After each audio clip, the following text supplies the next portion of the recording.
cho cái túi. Đẹp đi. Đi đựng tiền. Đi chợ nhỉ? Đừng vậy. Nay đi làm gì không em? Có, em đi bể ngô. Về để treo bánh bếp cho khô.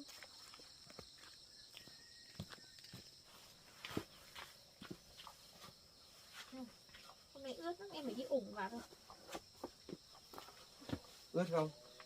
Chắc là xương sáng ướt đấy. Chắc không? Đấy, không gãy rồi.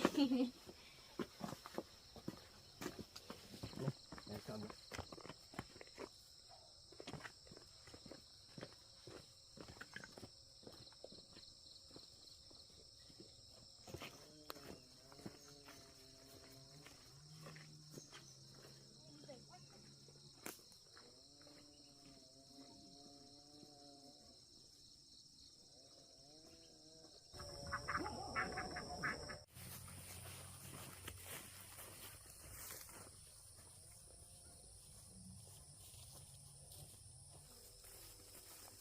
Vườn ngô thì em nó cỏ tốt thế. Năm nay mua xấu ấy.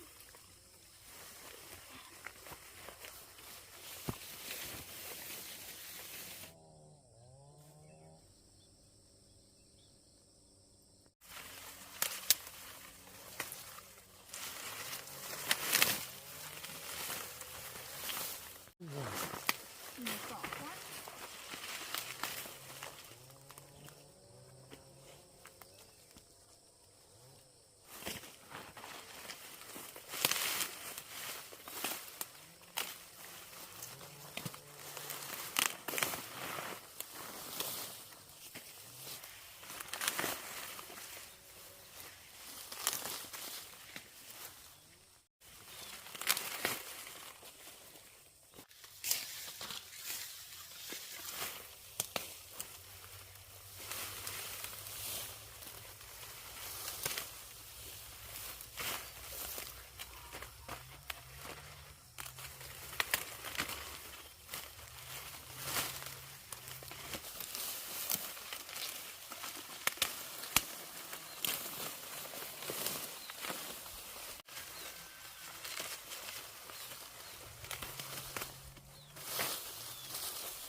Đây.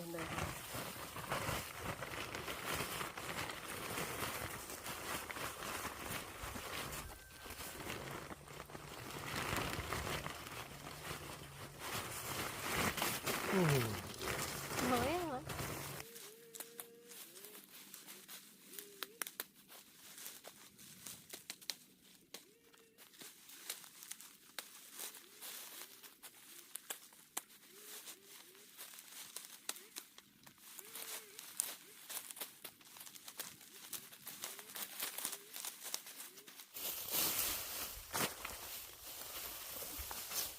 Đây rồi bạn. Đi được thôi.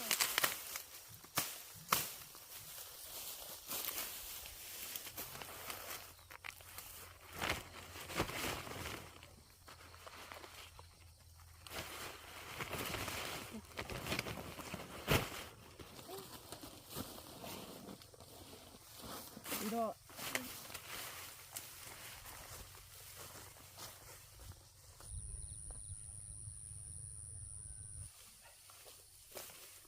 Ôi anh. Bắt bắt bắt. Ôi anh. Ui, một con. Nhưng còn con nào nữa không? Ui, đây có một con nữa. Bắt nó. Ui dồi.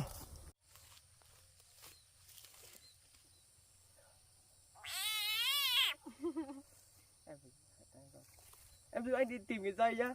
Anh nhìn dây đi. Dây buộc nhá. Cho anh một con dây.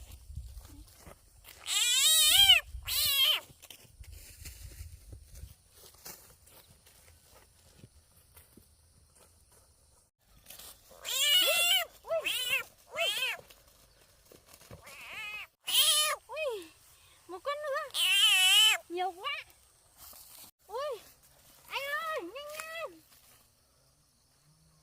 3 con liền.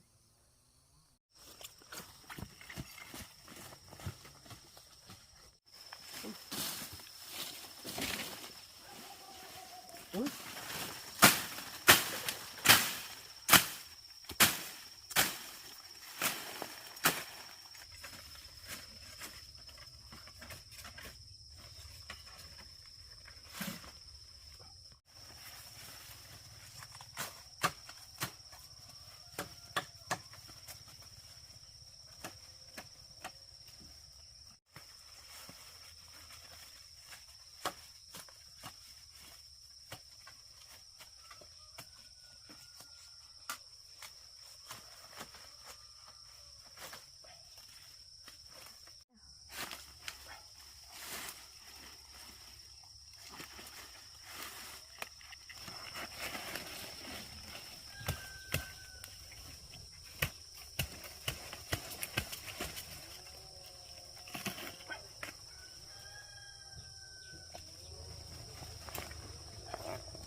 Anh ơi, nhanh lên, đừng có chạy mất bây giờ. Chờ anh tí. Sắp sau rồi. Nhanh lên.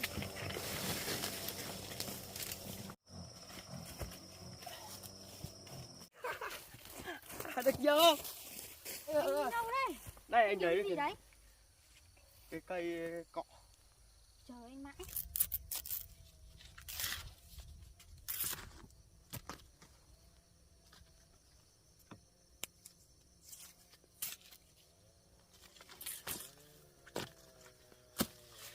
Ôi, hôm nay cũng bữa ếch ngon rồi.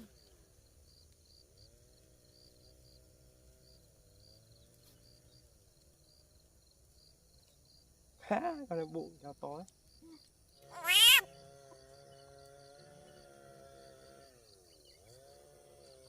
Em thích cái đây. Béo.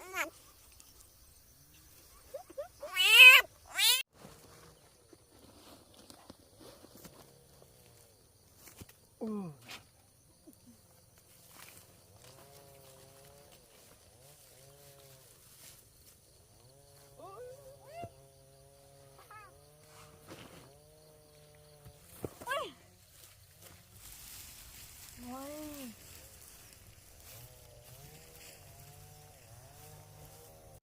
Đấy. To dã man. Chắc qua mưa hôm nay mò nó chơi. Chắc thế. Gặp đúng sát thủ. Đặt đi. Một con ếch. Mình thật là cao thủ. Hay lấy dây nữa anh? Một cái.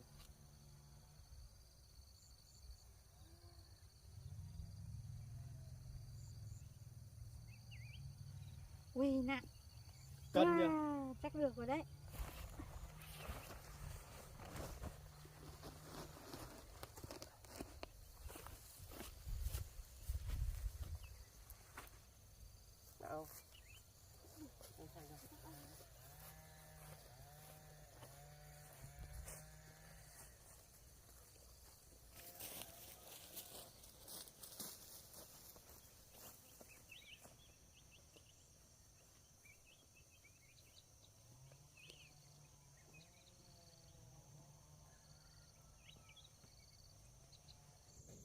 Chỗ này có cái có nhá.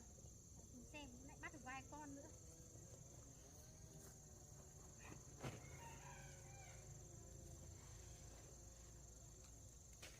Đục đục.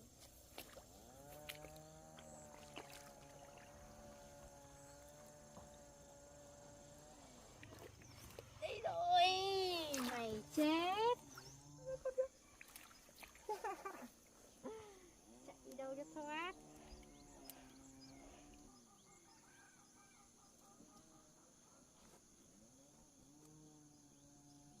Kêu cũng bị bắt.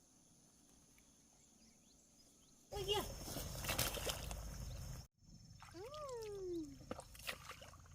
Chết. Một con ếch béo.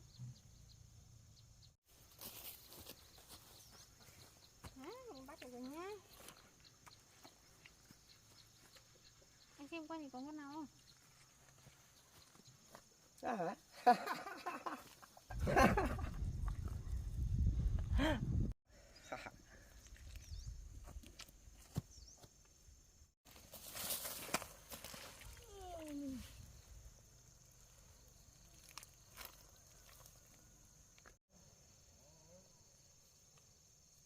Hôm nay được nhiều ếch thật.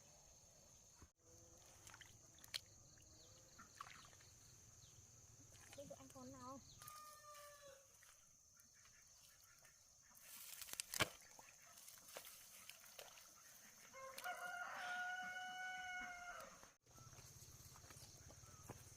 Đấy rồi. Nhiều ếch. Ấy. Bắt. Ui. Ý tội quá. Quá nhiều ếch luôn. Anh cầm một cái.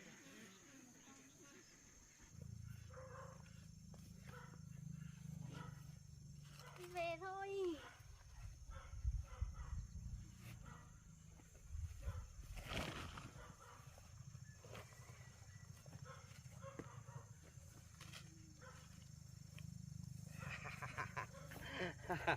Anh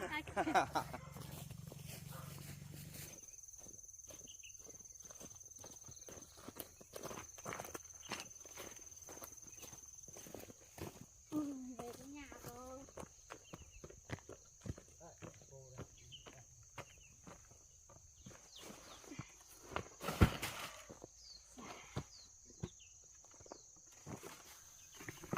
Ôi giời.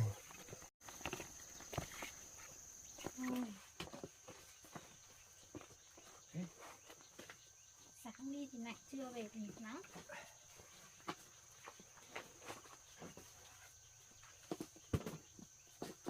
Ôi giời.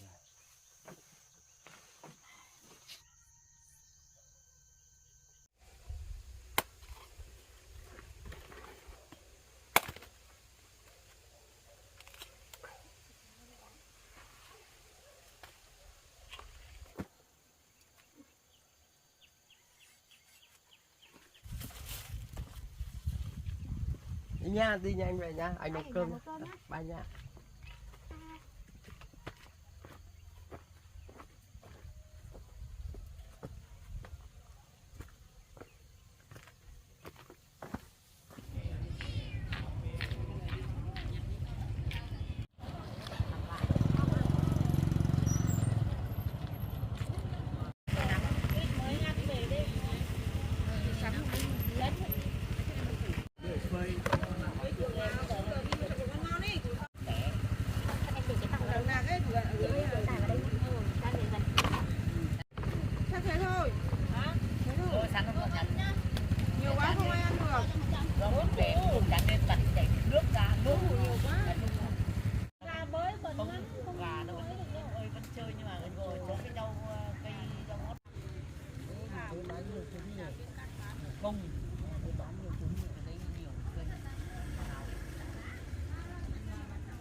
ra khiếp luôn khiếp bà luôn đấy bà để ăn thì chứ cái xong lấy con đủ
Ôi, đã vào biển ạ. Ôi trời ơi, thì với quả mà em chơi quả. Bàn đây. Không chiến nhiều thế. Hôm nay mình chả được ăn món gì.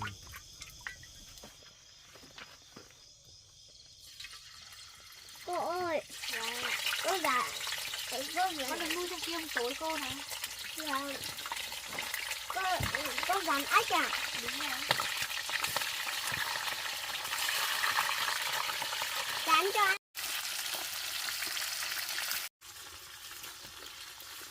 Ăn thờ.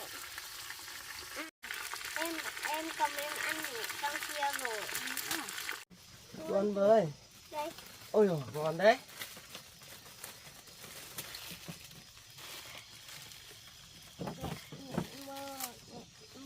Mỡ mùa à? Xin cho em.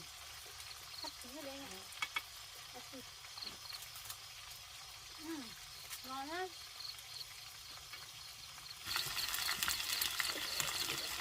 Đi rồi, ăn cơm rồi. Rất thơm ngon.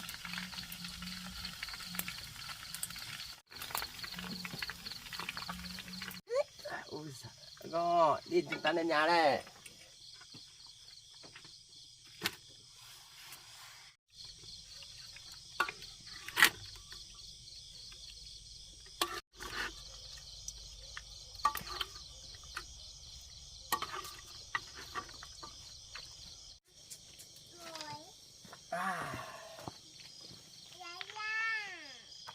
Cơm đi, thịt ếch ơi. Phải ăn mồi. Cút đâu rồi? Trứng cút kia.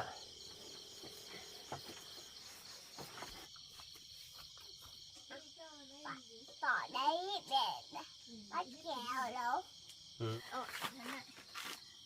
Cơm rồi, ăn thôi. Con cho bữa chưa? Ui đâu? Này. Dạ. Thịt à? Không thịt đâu. Trứng bữa. Bà vợ. Để báo cho, không ăn cái này. Đó.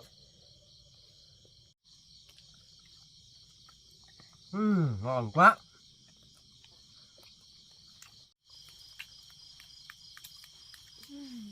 Này thịt ếch ngon quá. Có ăn không phải để đũa gọn vào.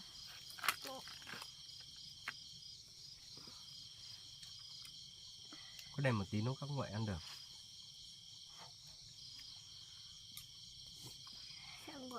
Đây, thịt ếch của con đây. Miếng khổng lồ luôn. Đâu, miếng bát của con đâu. Đúng không?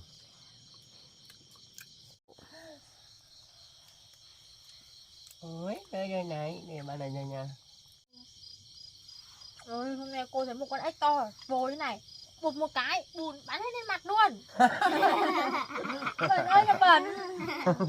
Nè bạn này đâu.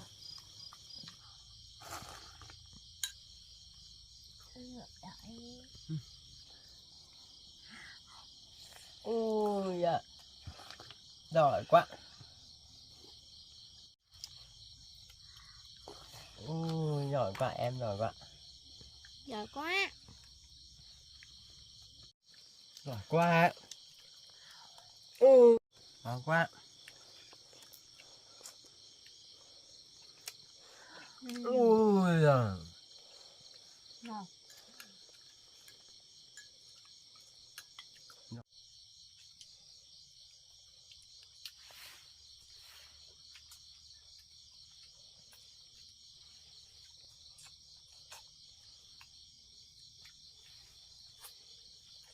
Ngon.